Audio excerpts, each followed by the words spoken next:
what is an invoice?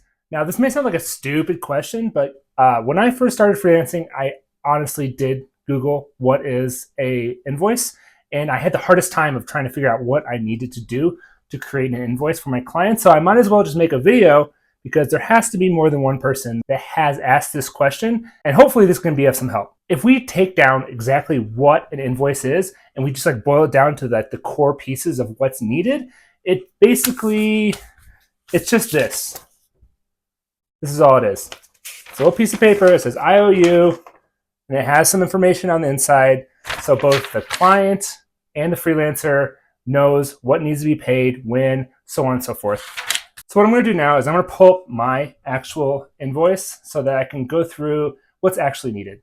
I know there's a lot of like formats and different like fancy ways to put invoices on the internet, but you don't need much. You just need like Google Sheets or like an Excel sheet, and then just like export it as PDF. That's the bare necessities. But let me go through the actual pieces of information that you need on an invoice. So the main things about an invoice is that you kind of just need to have who you are, who the client is. You should have some sort of ID so that you know that someone in their billing system can identify this as your invoice, and you can have it on your records too. So an invoice ID, that's good. Terms is okay.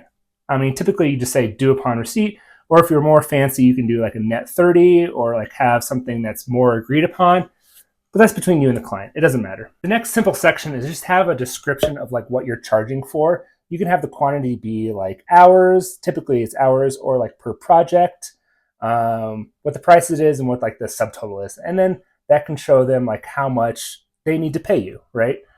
One thing I think is, it's not necessary, but it's very important to me, is always to have like a notes or details section so that I can personally keep track of like what I did during that time. And that's also good for the client as well. So if they're curious about like, where's all of our money going, they can go in to see your invoices and see that you did this kind of work on this day during that. It doesn't have to be broken down by 15 minutes or something, just like general notes. Like, I worked on the test suite and got it running. I worked on the prod support ticket XYZ. I built this feature, anything like that, just so that you know and they know what actually represents the work done on this invoice. And so that's it. Just those are the categories. Those are the only things that you really need on an invoice. You don't have to worry about fancy invoicing on different formats all over the internet. Even when you create your own invoice format, it may not even matter because they have their own billing system when it comes to the clients and how they pay out. It's just good practice so that you have a record and they have a record of what you did and how much it costs. So I hope this actually fills in some people that are just learning about getting into freelancing and they want to not get overwhelmed with everything online. If you like this kind of content, I also have this video right here where I'm talking about different books that really helped me in my freelancing career. So no matter how silly the question might be, just go ahead and let me know down below what kind of things in freelancing you should know about, and I'd love to talk about it on these short little like basic videos.